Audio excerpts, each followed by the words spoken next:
Assalamu alaikum warahmatullahi wabarakatuh. Ndugu zangu katika imani, tukiwa tupo katika mwendelezo wa kuzungumzia mambo mbalimbali yanayohusiana na mwezi mtukufu wa Ramadhani, leo tutakumbushana kuhusu sadaka. Kwa hakika ibada ya sadaka ni katika ibada bora sana. Ni ibada ambayo ina fadhila nyingi na kubwa sana. Zimeelezwa aya nyingi katika Qur'ani, hadithi tofauti tofauti zinahusiana na malipo ya sadaka.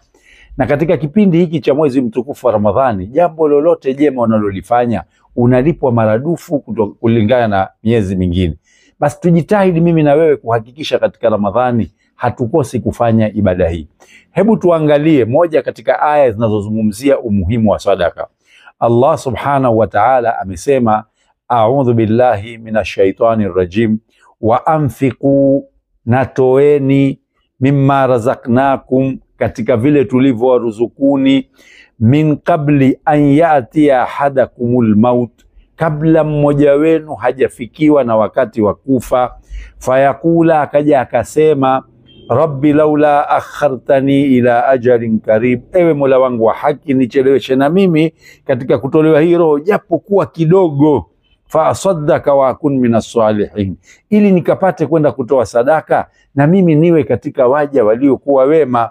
Lakini Allah subhanahu wa ta'ala analijibu jambo hili, anasema, walan yuakhira Allahu nafsan idha jaa ajaluha, wala Allah subhanahu wa ta'ala haicheleweshi nafsi inapojiwa na wakati wake. Wallahu khabirun bima ta'malun, na Allah anazo habari za yote mnaoyafanya. Ulipokuwa na uhai, ulipokuwa na afya, ulipokuwa na uwezo, ukiambiwa utoe sadaka hutaki kutoa, Allah anazo habari hizo. Lakini turudi kwa Mtume sallallahu alayhi wa alihi wasallam, katika hadithi iliyopokelewa na Adi bin Hatim radhiyallahu anhu, anaeleza kwamba sallallahu alayhi wa alihi wasallam alikuwa anazungumzia habari za moto, na akaomba ahifadhiwe na moto mara 3. Fataawadhu, anasema mimi akaomba akingwe na moto mara 3, jambo hilo akaliomba. Kisha akasema, ittaqun nara walau bishiki tamri, uogopeni moto walau kwa kutoa ubale wa tende. Ittaqun nara walau bishiki tamri, uogopeni moto walau kwa kutoa ubale wa tende. Fa in lam tajidu, ikiwa hamwezi kufanya hilo, fa bikalimati tayyib, basi kwa kilma kizuri.